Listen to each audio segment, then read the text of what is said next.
Glória a Deus. Deus é bom em todo tempo. Segunda-feira, dia 29 de junho de 2026. Eu quero aqui dar a paz do Senhor a Caroline, a Yara, a Janaína, o Marcelo, ao presbítero Jones e a quem for chegando, Deus abençoe. Somos uma igreja que ama a palavra. Estamos estudando o Evangelho de Lucas. E nós ainda estamos no primeiro capítulo. Se você não conseguiu pegar do começo, nós temos a playlist no YouTube. Eu não tenho certeza se o último estudo está, eu acho que não. Vou dar um lembrete ao nosso amigo Diácono Felipe, aqui da igreja, que coloca lá para gente. Vida corrida, às vezes, né? Pode ter acontecido algo, mas você já pode assistir os anteriores, desde a introdução até o nosso penúltimo, provavelmente penúltimo estudo. Abra sua Bíblia, querido, no Evangelho de Lucas, capítulo 1. Enquanto você abre, nós vamos orar. Amém? Senhor, nessa noite queremos lhe agradecer, porque o Senhor é bom. Ah, Pai, em tempos difíceis, o Senhor tem nos dado o privilégio de ter a liberdade de estudar a tua palavra, e eu quero lhe agradecer. Iniciar, Senhor, essa oração lhe agradecendo por cada vida que tem se esforçado para estar aqui, vencido o sono, lutado contra o cansaço, numa segunda-feira, que é dado como um dia de início de semana de muito cansaço, mas o Senhor tem dado forças, suprido as necessidades, e por isso nós somos gratos a Ti pela Tua graça e misericórdia. Pai, eu quero lhe agradecer por este dia. Senhor, em nome de Jesus, ajuda-nos, Pai, a absorver, a nos alimentar da tua palavra nessa noite de forma ampla, de forma grande, porque o Senhor trabalha de forma extraordinária. Eu te peço, Pai da glória, em nome de Jesus, Espírito Santo, tira todo impedimento da nossa mente nessa noite de entender a tua palavra, e eu sei que a sua palavra é poderosa para sarar, para curar, para ir até naquele ponto especial que nós precisamos ser tocados. A tua palavra nos convence, a tua palavra nos ensina. O Senhor Jesus, ele é chamado de o Verbo, e nós por isso nós amamos a tua palavra. E nessa noite, Senhor, ajuda-nos. Seja o nosso professor, Espírito Santo, seja o nosso intercessor, nosso consolador. Que esse estudo de hoje venha, além de trazer informações para o nosso intelecto, sarar a nossa mente e transformar a nossa vida. Eu louvo o teu nome, te agradeço, no nome de Jesus. Amém. Glória a Deus. Lucas, capítulo 1, você já pode abrir a sua Bíblia. Vou compartilhar aqui com a gente as minhas anotações que nos ajudam. Na segunda-feira passada, nós paramos nos detalhes da mensagem que o anjo Gabriel deu a Maria. Maria é visitada pelo anjo, e nós paramos bem aqui, quando a gente ia começar a falar sobre alguns detalhes que nós recebemos aqui na palavra de Deus sobre a informação, né, que nós temos aqui, a mensagem que o anjo Gabriel dá a Maria. Antes de iniciar, eu quero fazer uma pequena correção de uma informação que eu dei na semana passada. Eu falei sobre essa anunciação do anjo, né? E sobre a descrição da concepção de Jesus no ventre de Maria, e disse que estava além do livro de Lucas. Se eu não me engano, eu citei Marcos, mas o presbítero Johnny me ajudou e agora eu conferi e trouxe a memória. Essa informação nós temos apenas no Evangelho de Mateus e o Evangelho de Lucas. Então, vamos acertar aqui uma informação errada que eu dei na semana passada. Pegue as suas anotações, pega a sua garrafa d'água e vamos nos manter acordados, em nome de Jesus. Vamos ler aqui do versículo 28 até o 33, do capítulo 1 do Evangelho de Lucas. Diz o seguinte: o anjo aproximou-se dela, disse: Alegre-se, agraciada, o Senhor está com você. Maria ficou perturbada com essas palavras, pensando no que poderia significar esta saudação. Mas o anjo lhe disse: Não tenha medo, Maria. Você foi agraciada por Deus. Você ficará grávida e dará à luz um filho, e lhe porá o nome de Jesus. Ele será grande e será chamado Filho do Altíssimo. O Senhor Deus lhe dará o trono de seu pai Davi, e ele reinará para sempre sobre o povo de Jacó. Seu reino jamais terá fim. Essa é a informação que o anjo dá para ela, né? O anjo Gabriel aparece, o mesmo anjo que apareceu para Zacarias, agora aparece para Maria e dá a notícia a ela que ela foi agraciada pelo Senhor, que ela foi escolhida pelo Senhor para gerar o nosso Salvador. E hoje eu quero falar aqui sobre algumas informações que o anjo Gabriel dá a Maria. E essas informações são importantes por quê? Porque são pontos específicos, proféticos, que o Senhor Jesus cumpriu. São promessas proféticas que nós vemos em outros livros da Bíblia. E o anjo, quando dá essa informação para Maria, ele fala sobre essas profecias, algumas profecias. Uma delas que a gente tem aqui diz assim, ó, Maria conceberá e dará luz a um filho, versículo 31. Eu anotei aqui o versículo. Fala assim: você ficará grávida e dará à luz um filho, e lhe porá o nome de Jesus. Esse filho vai ser como nenhum outro filho em toda a história, né? Nós sabemos que Jesus não se compara a nenhum profeta. Ele foi. Ele acumula posições de profeta, de sumo sacerdote, mas ele é maior do que qualquer outro profeta. Claro, porque nós sabemos que ele é o Filho de Deus. Mas vamos caminhar nesse entendimento profético aqui, que são profecias que havia a necessidade de se cumprir. Irmã, foi encaixado propositalmente, inventaram a história para que se cumprisse. É assim, para que acreditem em mim, eu tenho que virar à esquerda, então eu vou virar à esquerda propositalmente. Não, a gente vê aqui e nós vamos ver no caminhar do estudo do Evangelho de Lucas que as profecias foram se cumprindo porque Jesus é o Filho do Altíssimo, é o Filho de Deus. E a gente vai ver aqui nessas informações que o anjo Gabriel dá a Maria. Quando a gente lê a Bíblia, a gente vê aqui, a gente lê rápido, né? Então são detalhes que a gente não percebe. Mas quando a gente para estudar, que é a nossa intenção, a gente percebe que são informações muito importantes, são necessárias que esse filho que está sendo gerado no ventre de Maria acumulasse todo o cumprimento dessas profecias e dessas promessas. Então, esse é o padrão comum de anúncio nas Escrituras. A passagem de Isaías é especialmente importante para esta passagem aqui, pois também implica um nascimento virginal. Vamos fazer o seguinte? Abre primeiro a sua Bíblia em Gênesis 16:11. A gente vai, assim, investir um tempo hoje, com calma, em dar uma lida em alguns versículos que mostram sobre essa palavra que o anjo Gabriel trouxe a Maria, essas informações importantes. Gênesis, capítulo 16, por favor, verso 11. Se você tiver algum comentário, alguma pergunta, você pode usar o chat do Zoom. O nosso microfone fica desligado para facilitar, né, na nossa organização, mas você pode colocar, se não der tempo da gente responder ou de comentar, a gente vai fazer isso na próxima segunda-feira que a gente estiver reunido aqui, tá bom? Gênesis 16, capítulo 16, né, verso 11. Diz o seguinte: disse-lhe ainda o anjo do Senhor: você está grávida e terá um filho. Ele dará o nome de Ismael, porque o Senhor a ouviu em seu sofrimento. O anjo chega e avisa que a pessoa está grávida, que a mulher está grávida. Percebe que como ele avisa, a mulher não sabia ainda que estava grávida. Isso a gente vai ver que acontece, é um padrão de a forma do anjo anunciar, né? Ele chega, olha, você está grávida e vai ter um filho.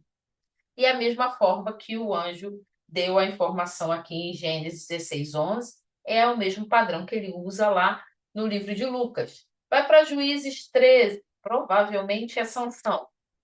Se eu tiver com a memória boa, a gente estudou Juízes. Foi o nosso livro anterior, né, que a gente estudou completo. Exatamente. É o anúncio ah, de Sansão, do nascimento de Sansão. Juízes 13, verso 5. Você está no Antigo Testamento, tá? A gente tenta colocar os versículos aqui na ordem para ficar mais fácil para achar. Juízes capítulo 13, verso 5 diz assim: E não se passará navalha na cabeça do filho que você vai ter, porque o menino será nazireu, consagrado a Deus desde o nascimento, e iniciará a libertação de Israel das mãos dos filisteus. Anúncio que o anjo dá e dá detalhes específicos sobre Sansão. Agora, onde eu quero que a gente preste bastante atenção. Isaías capítulo 7, que foi o que eu anotei aqui, que é importante a gente observar. Isaías, nós sabemos, né, que é um livro profético. O nome fala, profeta Isaías.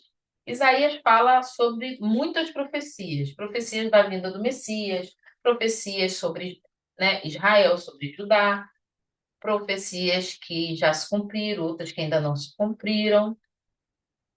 E aqui é a profecia sobre Jesus. Isaías, capítulo 7, versículo 14. Dá um detalhe importante aqui, fala assim, ó. Por isso o Senhor mesmo lhes dará um sinal.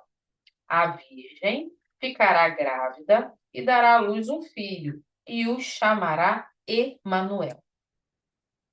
Guarda o nome Emanuel. A gente vai ver que o anjo vai dizer para Maria qual o nome que a criança terá. A gente sabe que o anjo diz que ele vai se chamar Jesus, que significa, aí ele fala, que é Deus conosco, que é Emanuel. Nós sabemos que Jesus é o príncipe da paz. Então a gente vai ver que vai se cumprindo aqui profecias que foram feitas anteriormente apontando para Jesus. Voltando aqui, fala assim, ó, mais uma vez no capítulo 1, versículo 13, volta lá para Lucas. Pula sua Bíblia. Se você estiver acompanhando com a sua Bíblia, marca sempre Lucas. Quando a gente for para outro livro, fica fácil de você encontrar o livro de Lucas. Lucas capítulo 1, versículo 13, diz o seguinte: Mas o anjo lhe disse: Não tenha medo, Zacarias, sua oração foi ouvida. Isabel, sua mulher, lhe dará um filho, e você lhe dará o nome de João. Aqui, o anjo Gabriel dá a informação para Zacarias e diz qual vai ser o nome da criança. A mesma coisa o anjo faz com Maria. Diz que ela está grávida, né? Que ficará grávida, está? Não, que ela ficará grávida e que o nome da criança seria Jesus. Observe uma coisa: nome é algo muito importante para a tradição judaica.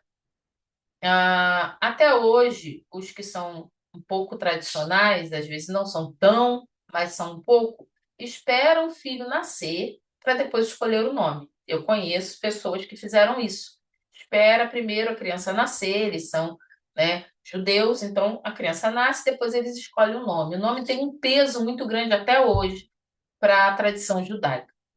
Aqui a gente vê que não são os pais que estão escolhendo o nome, é o Senhor que escolhe o nome, tá? É Deus que diz, porque o nome registra a identidade e quem aquela criança será. Então a gente viu no caso de Sansão, não, de João Batista aqui, quando ele fala para Zacarias, e a gente vê aqui com Maria. Aqui fala assim, olha, o nome da criança é uma decisão celestial e ele deve ser chamado de Jesus, como acrescenta Mateus 1:21, porque ele salvará seu povo de seus pecados. Você está em Lucas? Volta um pouquinho. Vamos dar uma lida aqui. Mateus, capítulo 1, que é o outro livro, né? O outro evangelho que fala sobre o nascimento de Jesus. Não tão detalhado quanto Lucas, mas fala. Mateus, capítulo 1, verso 21, fala assim, ó. Ela dará à luz um filho e você deverá dar-lhe o nome de Jesus, porque ele salvará o seu povo dos seus pecados. Tem um porquê, né? Será chamado Jesus, porque ele salvará o seu povo dos seus pecados.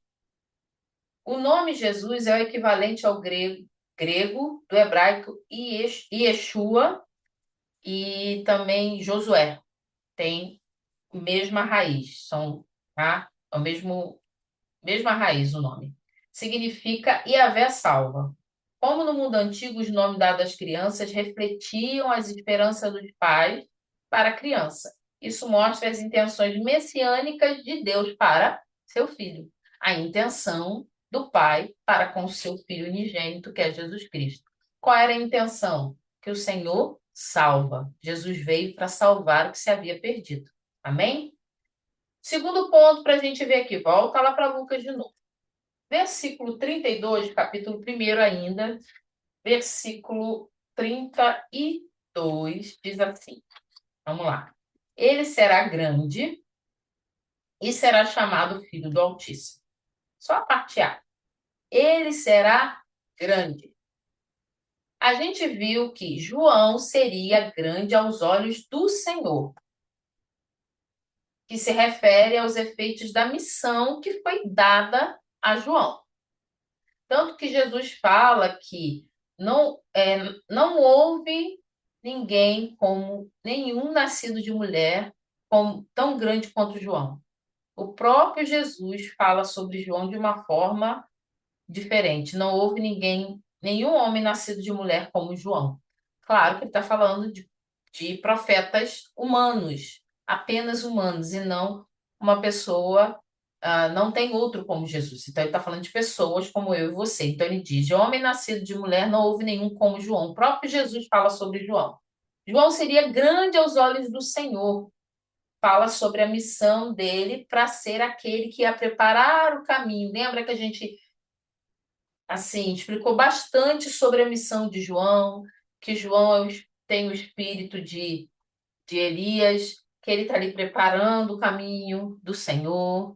Então, ele será grande aos olhos do Senhor. Só que Jesus aqui, ele vai participar da grandeza de Deus. Tem uma diferença de João para Jesus. João é grande aos olhos do Senhor. Mas Jesus, ele participa da grandeza de Deus.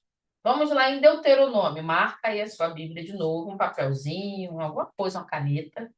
Deuteronômio 10.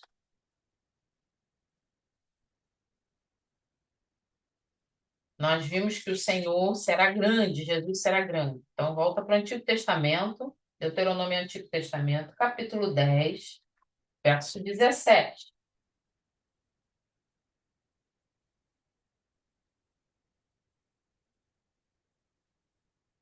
Deuteronômio 10, 17 diz: Pois o Senhor, o seu Deus, é o Deus dos deuses e o soberano dos soberanos, o grande Deus, poderoso e temível, que não age com parcialidade nem aceita suborno. Essa passagem está falando do nosso Deus. O Deus Pai é poderoso, é grande. Por meio de Jesus, todos os homens verão a salvação de Deus, através de Jesus. Volta lá para Lucas. Capítulo 3, você está no primeiro, capítulo primeiro, vai um pouquinho depois. Essa referência aqui que eu anotei está no capítulo 3, verso 6. Diz assim: E toda a humanidade verá a salvação de Deus. Isso aqui é uma declaração que João vai fazer, que a gente, quando chegar lá no capítulo 3, nós vamos estudar sobre, tá? João Batista, ele prepara o caminho, então ele começa a profetizar e a proclamar, bem aquele, né, do qual eu não sou digno de desatar as correias, as sandálias, né, as correias da sandália, estou preparando o caminho. João todo o tempo fala que ele não é o Messias, isso é importante, porque alguns vão chegar para João e perguntar: você é o Messias? Você é aquele que deveria vir? Isso mostra que toda a nação, que as pessoas estavam ansiosas esperando pelo Messias, crendo nas profecias e na palavra do Senhor, que está no Antigo Testamento falando que viria o Messias, o Salvador. Vamos lá. Item 3. Volta lá para Lucas, capítulo 1, versículo 32 de novo. Ele será grande, foi o que a gente viu, e será chamado Filho do Altíssimo. Essa forma de falar é uma forma exaltada de filho de Deus. Quem é o Altíssimo? Deus é altíssimo. Então, quando fala que ele será chamado filho do Altíssimo, é porque ele será chamado filho de Deus. Esse é um dos principais títulos de Deus. Qual é um dos principais títulos de Deus? Altíssimo. Nosso Deus, ele é altíssimo. Isso é em português, acho que é superlativo. Eu acho que é isso, gente. Eu sou muito boa em português. Ele será filho do Altíssimo, então ele será filho de Deus. Quem é o Altíssimo? É filho de Deus. Tá, minha irmã, mas de onde você está tirando isso? Não é dos meus pensamentos. Gênesis 14. Bom que você movimenta a sua Bíblia, fica, né, familiarizado com ela e não dorme. Glória a Deus. Não vamos dormir? Dorme não. Cutuca alguém aí do lado. Se alguém estiver roncando, capítulo 14, versículo 18 até o 20. Aqui o encontro de Abraão com Melquisedeque. Gênesis 14, 18 diz: Então Melquisedeque, rei de Salém e sacerdote do Deus Altíssimo. Tá? Então, da onde a gente está tirando essa ideia de que Deus é chamado de Altíssimo? Na palavra. Trouxe pão e vinho e abençoou Abraão, dizendo: Bendito seja Abrão pelo Deus Altíssimo, Criador dos céus e da terra. E bendito seja o Deus Altíssimo, que entregou seus inimigos em suas mãos. Então, essa informação que o anjo dá aponta para onde, minha irmã? Lá para o Gênesis. Como que nós lemos a Bíblia? Sempre apontando para Jesus. O Antigo Testamento aponta para Jesus. Os livros apontam para Jesus. Com que lente nós lemos a Bíblia? Tá? Com que lente? Estou de óculos, então com que lente que a gente usa? Que forma? Sempre vendo Jesus na Bíblia. Por que, minha irmã, você está falando isso? Porque você imagina uma pessoa que vai fazer um trabalho histórico da Bíblia. Histórico, não religioso, não de fé, como nós estamos fazendo. Alguém que é um historiador. Independente da fé que ele tem, se ele crê, se ele não crê, se ele é ateu, se não é, ele vai fazer um levantamento histórico. Ele não vai ler a Bíblia com essas lentes, com esse olhar, se atentar a esses detalhes. Ele vai ver coisas históricas. Então, nós aqui lemos a Bíblia, estudamos a Bíblia como? Com a lente sempre apontando para Jesus. Como que a gente entende o Antigo Testamento? A partir do Novo. Como que é possível entender como aquilo tudo que está no Antigo Testamento funciona para a minha vida? A partir do Novo Testamento. Nós entendemos que o Novo Testamento explica o Antigo Testamento. Minha irmã, tem gente que não crê assim. Tudo bem. Tem pessoas que não creem assim. E está tudo bem. É a forma deles lerem, deles estudarem, de crerem, tudo bem, mas nós aqui estudamos e cremos dessa forma. Então, o nosso estudo segue desse ponto. Como nós entendemos a Bíblia a partir de Jesus. Como nós entendemos o Antigo Testamento. O Novo Testamento explica o Antigo Testamento. Uma forma que a gente praticou muito isso foi quando a gente estudou Josué, a gente estudou Juízes, que está lá no canal da igreja, lá na playlist, sempre apontando para Jesus. Isso é muito importante. A gente não se perde e é o nosso foco, tá bom? Segue lá. A gente está no item 3, né? Lemos Gênesis, vai lá para 2 Samuel. Você está em Gênesis, hoje a gente vai manusear bastante a Bíblia. É um estudo bíblico, vamos ler a Bíblia, né? 2 Samuel, capítulo 22, verso 14. É antes de Reis, antes de primeiro Reis. 2 Samuel, capítulo 22, versículo 14.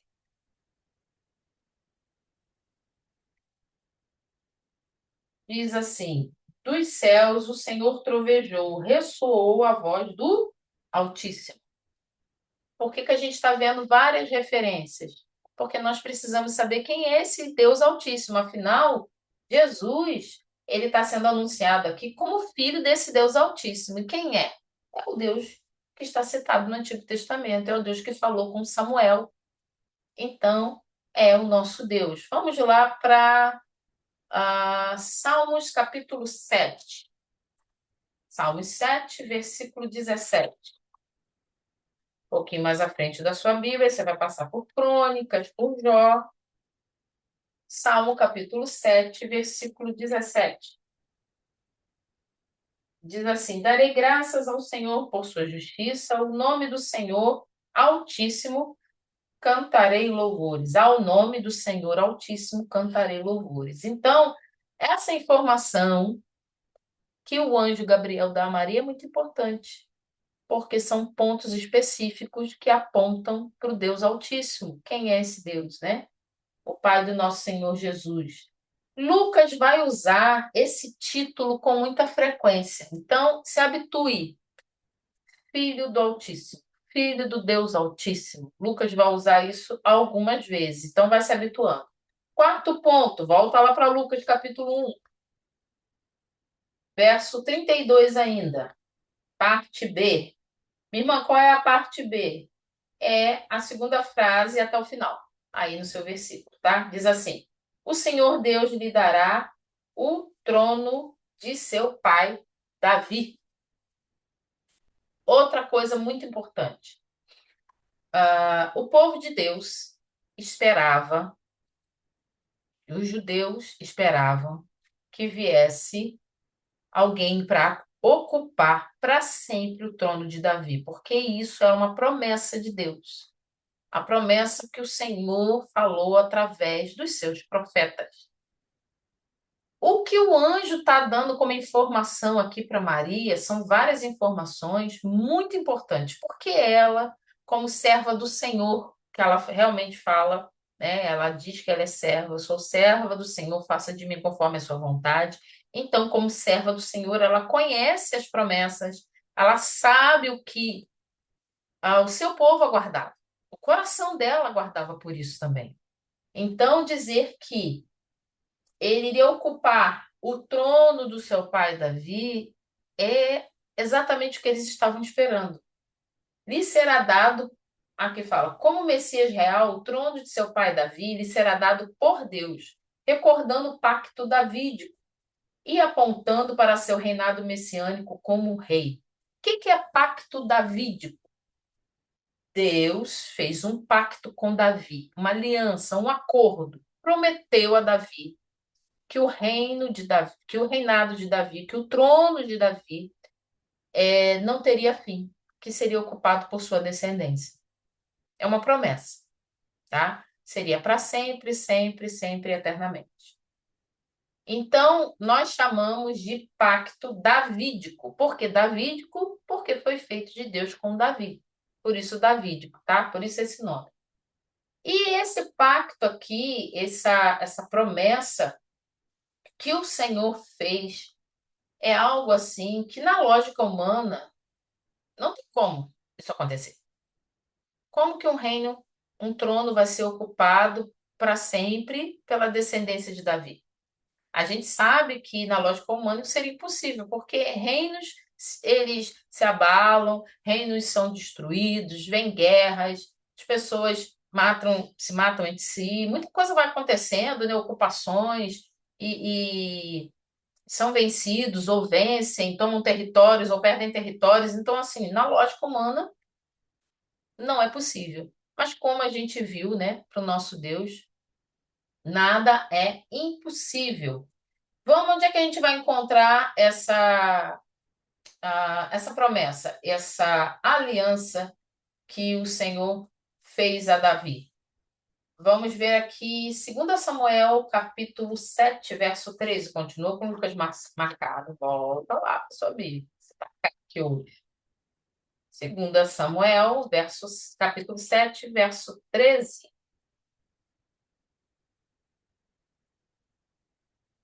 Capítulo 7, versículo 13. Diz o seguinte: Será ele quem construirá um templo em honra ao meu nome. E eu estou em 2 Samuel, tô. E eu firmarei o trono dele para sempre. Esse finalzinho aqui, ó. E eu firmarei o trono dele para sempre. Agora a gente pula para o verso 16. Diz assim: quanto a você, olha a promessa, aqui está o pacto. É nesse momento que é feito essa aliança. O pacto davídico de Deus com Davi acontece aqui, tá? O 16. Quanto a você, sua dinastia e o seu reino permanecerão para sempre diante de mim. O seu trono será estabelecido para sempre. Se você quiser marcar aí na sua Bíblia e botar como pacto davídico, você pode marcar, botar alguma referência de Lucas, o que a gente está vendo aqui, né? Lucas capítulo 1, verso 32. Você pode marcar na sua Bíblia e você já sabe aonde se cumpre isso. Minha irmã, mas eu não estou vendo Jesus sentado num trono. Ele morreu na cruz e ressuscitou dos mortos ao terceiro dia, mas ele não está sentado num trono, eu não estou vendo ele reinando. Algo importante para a gente entender é que o nosso Senhor Jesus, ele reina. A palavra de Deus diz que Estevão viu Jesus exaltado à destra do Pai. Ele diz que ele vê Jesus sentado e Jesus se levanta, né? Estevão ele é honrado que o próprio rei se levanta para recebê-lo. Nós vemos João, o apóstolo, não o Batista, quando tem as visões do Apocalipse ali no livro da Revelação, Jesus já está sentado no trono. No momento em que Jesus venceu a morte, ressuscitou dos mortos, ele se assentou à destra de Deus Pai Todo-Poderoso. E um dia ele vai vir para julgar todos, vivos e mortos. E nós cremos nisso. Então, nosso Senhor Jesus já reina para todo sempre. Minha irmã, mas assim, ele reina, mas as coisas não parece que não estão assim muito no controle. Tem tanta coisa ruim acontecendo. A gente fala que o Senhor Jesus já reina, mas todas as coisas ainda não foram concluídas. Mas ele reina porque ele tem o poder sobre todas as coisas. Ele faz tudo quando ele quiser, da forma que ele desejar. E ele está cumprindo a sua palavra. Nós vemos e percebemos na palavra que a misericórdia do Senhor é a causa de não sermos consumidos. O que nos parece muitas vezes passividade é misericórdia. O Senhor tem dado tempo a tempo para nós nos convertermos dos nossos pecados, pregarmos a palavra, pessoas receberem Jesus, nós transbordarmos o amor do Senhor. O nosso Senhor Jesus já reina. Nós chamamos de já e ainda não. Por quê? Já porque ele reina e ainda não foi concluída todas as coisas. Mas o nosso Senhor Jesus já reina. Aqui é o início do pacto, aonde o Senhor Deus faz a promessa para Davi. Lembre-se que isso aqui é uma promessa, é um pacto que ele não é bilateral. Não depende de Davi para que isso aconteça. Existem alguns pactos na Bíblia que você vai ver que ele é bilateral. O Senhor fala assim: se você me obedecer, você vai comer o melhor dessa terra. O Senhor está fazendo um pacto, uma promessa. Mas tem um porém. Tem se você me obedecer. Então, se eu não obedeço, eu quebrei o meu lado do contrato. Então a coisa não vai funcionar. Mas a promessa que foi feita aqui a Davi, a gente não vê. Ah, Davi, se Salomão permanecer na minha presença, se os seus descendentes permanecerem na minha presença, então o seu reino, o reino, né, não terá fim. O seu trono será estabelecido para sempre. O trono da sua descendência vai ser estabelecido para sempre, se, contudo, porém, todavia, todo mundo me obedecer. Não tem um porém. Então, esse pacto aqui a gente chama de unilateral, parte só da parte do Senhor. Um outro exemplo de pacto unilateral que a gente vê na Bíblia, muito importante, é o pacto que o Senhor faz com o nosso querido pai na fé, Abraão. Quando ele tem a visão, né, que ele corta ele faz ali a oferta, ele corta os animais, coloca ali e ele adormece. E a palavra de Deus diz que ele tem uma visão e o próprio Deus passa por entre os animais. O próprio Deus conclui o pacto. É um pacto que o Senhor estava fazendo com Abraão. Era da parte de Deus, não tinha um porém, se. Então você vai ver isso acontecer algumas vezes na Bíblia. Mirra, por que você está falando isso? Porque isso cria algumas confusões às vezes na nossa cabeça. Ah, mas o Senhor prometeu. Por que não aconteceu? Ah, mas o Senhor disse para mim. Então a gente precisa entender que existem pactos que são unilaterais, que são geralmente, né, os pactos que nós vemos na Bíblia são esses pactos para a eternidade, pactos em que o Senhor faz a promessa do seu filho, que virá aquele que vai estabelecer o reino para sempre. Um pacto que ele fez com Abraão, que é o nosso pai na fé. Nós vemos que a partir de Abraão, que foi, ele creu, foi imputado por justiça, e esse pacto que o Senhor fez com Abraão, a partir disso nós conseguimos, nós fazemos parte dessa herança, nós somos adotados, né? Fazemos parte disso por adoção. Esse é um pacto unilateral. Então você percebe que o pacto unilateral, que não depende da nossa parte, são pactos de promessas, pactos amplos, coisas extraordinárias. Pensa no reino que não tem fim. Como que a descendência de alguém não vai ter fim? Só se fosse Jesus. Mas, né, os judeus que não creem que Jesus é o Messias ainda estão esperando que alguém se assente nesse trono. Como que isso não vai ter fim? Eu não entendo. Mas eles creem e aguardam. Salmos, capítulo 2. Pula aí, você está em Samuel? Salmos, capítulo 2, verso 7. Se você quiser marcar na sua Bíblia, isso são referências bíblicas que apontam o reinado messiânico, né? Para sempre, o reinado de Jesus. Salmos 2, verso 7, né? 2. Proclamarei o decreto do Senhor. Ele me disse: Tu és meu filho, eu hoje te gerei.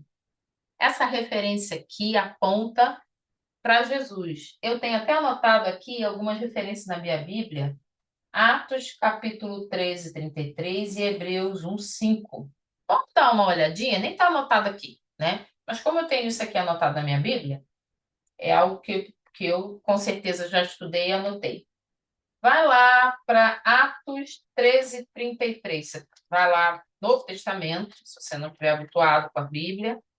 Vai lá para Lucas, você vai passar João, e logo depois você vai encontrar Atos, que é o chamado Atos dos Apóstolos. Capítulo 13, versículo 33. Espero que eu não tenha anotado errado, né, gente? Eu anotei aqui na minha Bíblia. Ele cumpriu para nós os seus filhos, ressuscitou Jesus, como está escrito no Salmo 2. Tu és meu filho, eu hoje te gerei. Essa referência aqui do capítulo 13, versículo 33, o que está sendo falado aqui, tá? Que é a referência lá do Salmo, capítulo 2, verso 7. Você está entendendo? Nós estudamos a Bíblia com a lente, o Novo Testamento explica o Antigo. Nós estamos vendo o que quer dizer aquela passagem do Antigo Testamento. Está apontando para Jesus. Outra referência, Hebreus capítulo 1. Atos, vai passando aí na sua Bíblia. Romanos, Coríntios, Gálatas, Efésios, vai passando. Filipenses, Colossenses.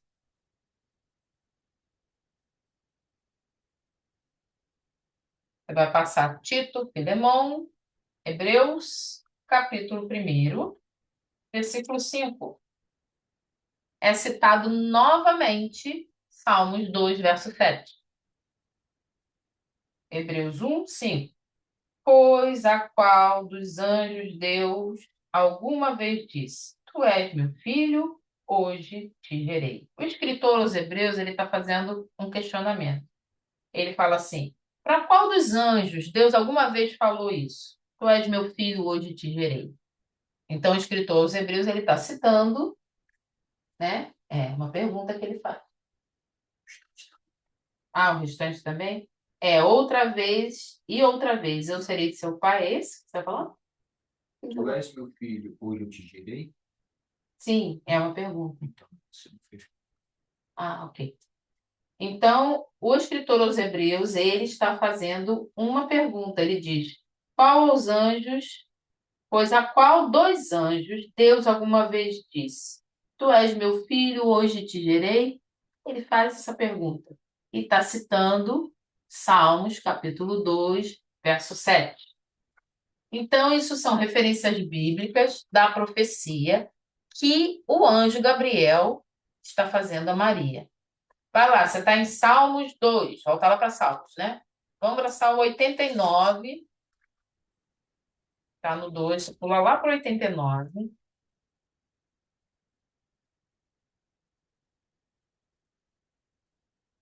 Versos 27 até o 29.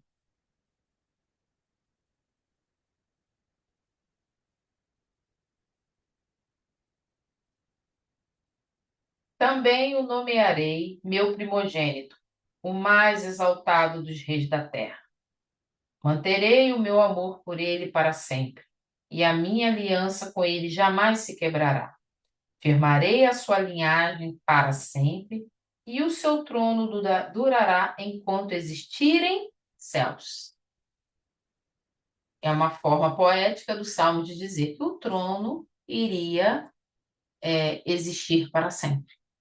É uma referência ao trono de Davi, né? A descendência de Davi. A esse pacto que a gente viu aqui, o pacto davídico. Lucas enfatizará essa imagem da casa do trono de Davi.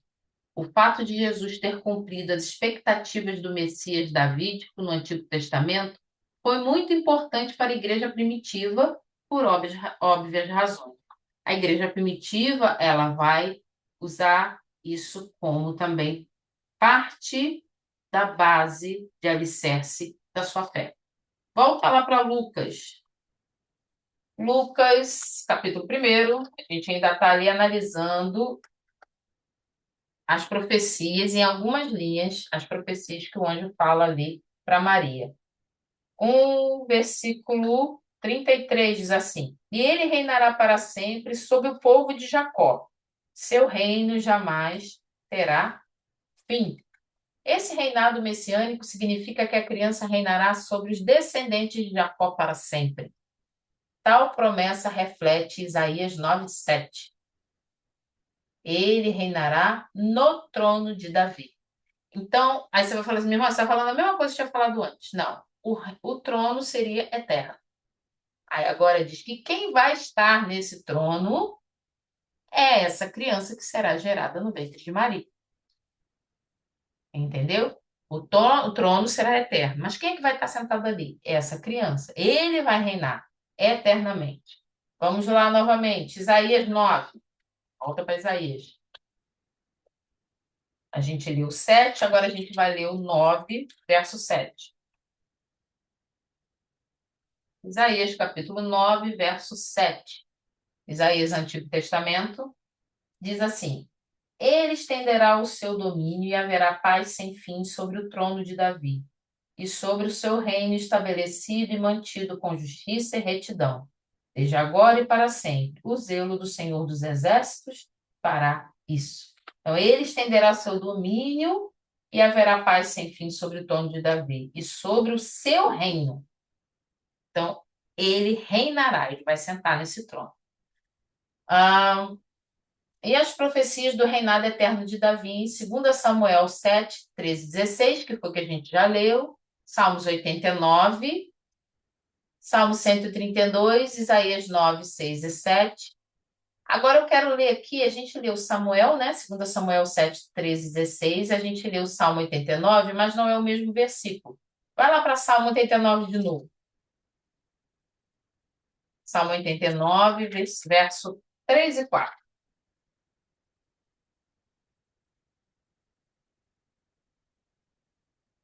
Observa que a gente está só vendo o Antigo Testamento, porque as profecias aconteceram no Antigo Testamento. 89, 3 e 4, né, que eu falei. Diz assim: Tu disseste, fiz aliança com o meu escolhido, jurei ao meu servo Davi.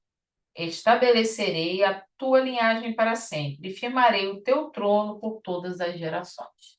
Então, é algo que o povo se apegava, a promessa que o Senhor fez. Agora pula para o Salmo 132,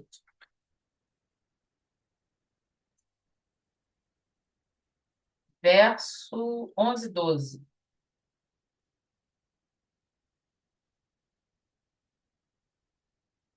Salmo 132, verso 11, diz: O Senhor fez um juramento a Davi, um juramento firme que ele não revogará. Colocarei um dos seus descendentes no seu trono. Se os seus filhos forem fiéis à minha aliança e aos testemunhos que eu lhes ensino, também os filhos deles o sucederão no trono para sempre. Agora pula para Isaías 9, 6. Não, Isaías 9 a gente já leu. Eu quero ver Daniel. Daniel 7. Vai lá para Daniel. Daniel 7 é algo assim, da gente suspirar e dar muita glória. Daniel 7 deixa quem não crê nisso assim, bem confuso. Nós que cremos sabemos em que se aplica. A que isso se refere? Muitos tentam entender essa passagem de Daniel 7, 6 e 7 de forma bem deturpada, mas está bem clara aqui. Vamos lá, Isaías capítulo 9. Isaías não, Daniel. Capítulo 7, verso 14. É porque um está do lado do outro, eu li errado. Obrigada. Eu tenho um assistente, gente. Meu esposo está aqui, ele me socorre na hora que eu erro aqui. Daniel 7, 14. Eu quero ler também o 13. Vamos ler a partir do 13. Daniel 7, verso 13 e 14. Em minha visão à noite, vi alguém semelhante a um filho de homem, vindo com as nuvens dos céus. Ele se aproximou do ancião e foi conduzido à sua presença. Ele recebeu a autoridade, glória e o reino. Todos os povos, nações e homens de todas as línguas o adoraram. Seu domínio é um domínio eterno que não acabará, e seu reino jamais será destruído. Claramente, lembra da lente? Nossa lente é Jesus. Claramente a gente consegue ver aqui o pai e o filho. Daniel está tendo uma visão.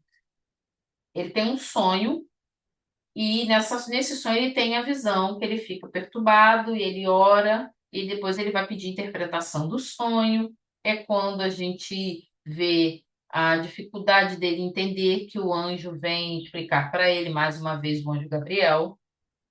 E no versículo 13, a gente fala aqui, ó. A gente lê aqui: Em minha visão à noite vi alguém semelhante ao filho de homem. Quem é o filho do homem?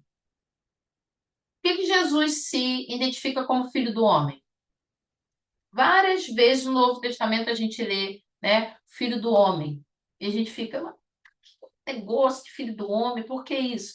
Ele está apontando para o sonho, para a visão que Daniel teve. Ele está se identificando como esse filho do homem lá em Daniel, visto com as nuvens dos céus.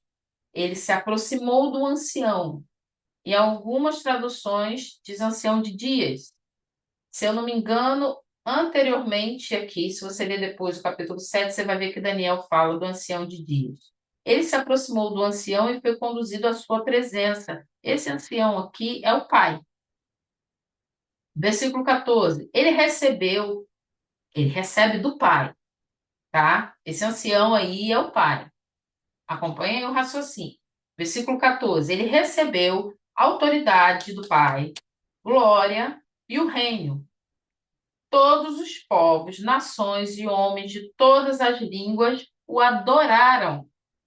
Seu domínio é um domínio eterno que não acabará, e seu reino jamais será destruído. Aponta para Jesus. Jesus fala que foi-me dado o reino. Agradou o Pai me dar o reino. O Pai me deu a autoridade. O próprio Jesus fala várias vezes sobre esse assunto no Novo Testamento. Então, agora você consegue entender o que ele está apontando quando ele fala, ele está explicando que foi o Pai, e a gente consegue ver que isso é cumprimento da visão que Daniel teve em seu sonho. É claramente aqui. Então, a gente precisa ver com essa lente. Eu amo essa parte aqui de Daniel, capítulo 7, verso 13 e 14, porque a gente também consegue ver parte da Trindade. Nós somos uma igreja que crê na Trindade, Pai, Filho e Espírito Santo. E a gente vê aqui o Pai e o Filho de formas bem distintas, né? Não são três deuses, tá, gente? Não são três deuses, é um único Deus que subsiste em três pessoas. Mas a gente consegue ver, em alguns pontos da Bíblia, a gente consegue ver de forma distinta, tá? As pessoas da Trindade operando, agindo, a gente vê o Espírito Santo agindo grandiosamente no livro de Atos, que a gente poderia chamar até Atos do Espírito Santo, né? Mas é chamado de Atos dos Apóstolos. De tanto que a gente vê o agir do Espírito Santo, a gente vê o Espírito Santo agir também no Antigo Testamento. Então aqui é bem claro, o ancião dá ao filho do homem, alguém semelhante ao filho do homem. Daniel foi tão agraciado que ele teve a visão que ninguém teve. Ezequiel não teve uma visão dessa, Isaías não teve uma visão dessa, Daniel viu claramente. Ele não entendeu. E depois, na sequência aqui do capítulo 7, do verso 15 em diante, você vai ver que Daniel pede a interpretação do sonho e ele vai receber essa interpretação. Segue aí para a gente encerrar esse item 5. A expressão descendente de Jacó significa literalmente a casa de Jacó, uma redundância para o termo Israel. Essa promessa de um trono eterno não se cumpriu literalmente, pois a casa de Davi não mais governava a nação. Quem é que governava lá? Era Roma, né? Foi a expectativa messiânica que manteve viva as promessas davídicas e assim a vinda de Cristo. É o verdadeiro significado do cumprimento das promessas relativas a Davi. Era imprescindível, era importante, era essencial, era indispensável que o Messias fosse descendente de Davi por causa da promessa. Acho que dá para a gente ver o sexto, né? Antes da gente encerrar. Volta lá para Lucas.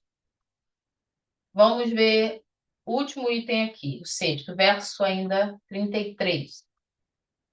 Capítulo 1, verso 33. E ele reinará para sempre sobre o povo de Jacó, seu reino jamais terá fim.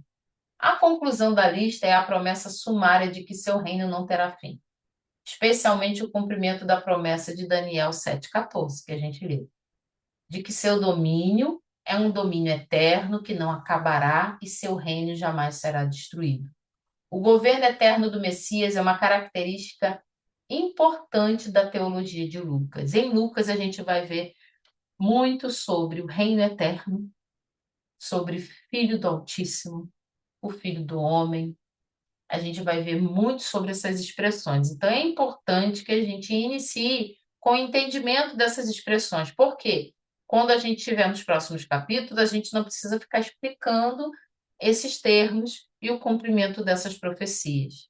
Então, Gabriel, ele dá uma informação em algumas poucas palavras, ele dá muita informação, o cumprimento de muitas profecias, é o cumprimento da palavra de Deus sobre a vida, sobre a humanidade, sobre o que ele prometeu a Davi, sobre o que ele prometeu a Abraão, e ele escolhe uma adolescente, provavelmente Maria tinha entre 13 e 14 anos no máximo, ela era uma adolescente, muito inteligente, perspicaz, a gente vê que ela aceita, que ela crê e que ela diz: Eis aqui a serva do Senhor.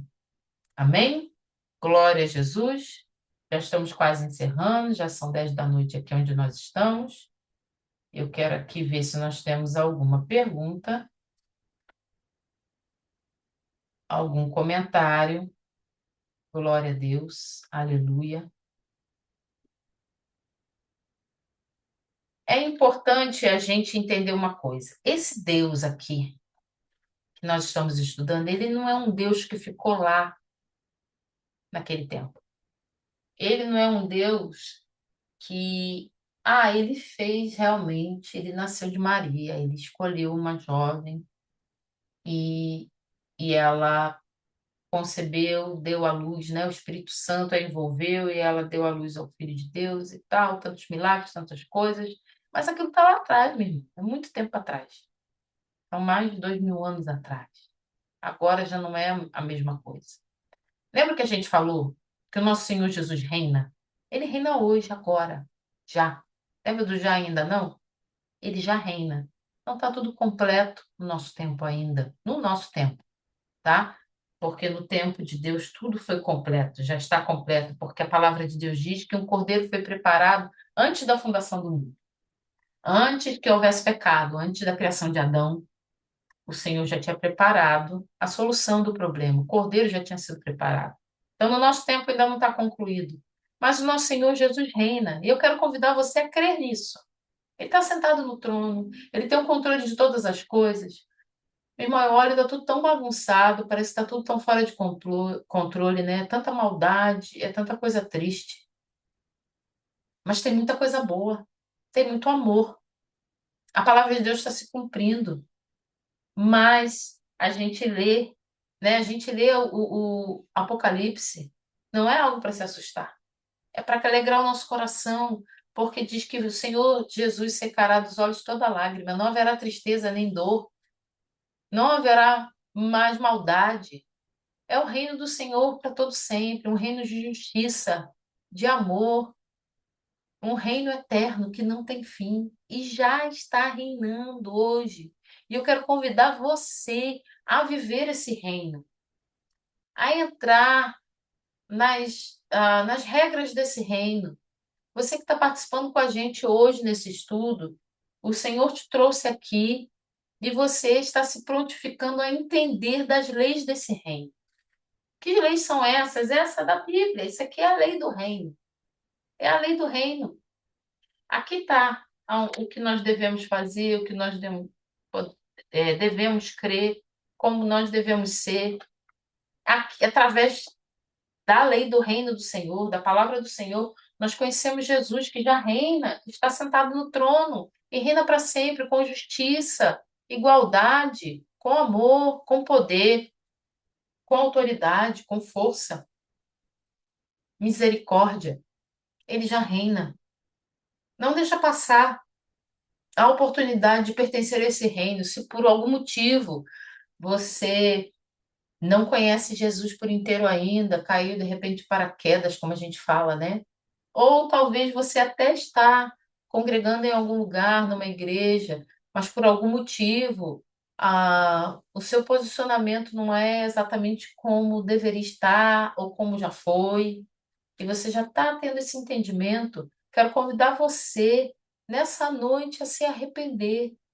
Todos os dias nós precisamos nos arrepender dos nossos pecados, porque isso faz parte da lei desse reino. E eu quero fazer parte sempre desse reino que não terá fim. Ah, mas tem o presidente, tem o ditador, tem os poderosos. Tem, mas eles morrem. Autoridades entram e saem, leis mudam, leis humanas mudam, outro entra, muda, diz, não, não é mais isso não, não, agora eu estou me entendendo de outro jeito. Mas as leis do rei, que reina para sempre, está sentado no trono, Senhor Jesus, essas leis não mudam. O Senhor Jesus disse que céus e terra passarão, mas a palavra dele não vai passar. As promessas dele. Ele prometeu para Davi um reino sem fim. E era impossível, porque como que uma pessoa vai reinar para sempre? Como sua descendência vai reinar para sempre? E ele cumpriu, porque o Senhor Jesus já reina. Vamos orar?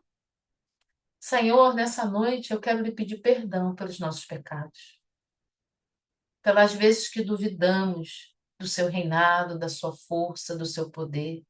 Pelas vezes, Senhor, que tememos que a nossa fé fraquejou, que a nossa fé, Senhor, não esteve tão firmada.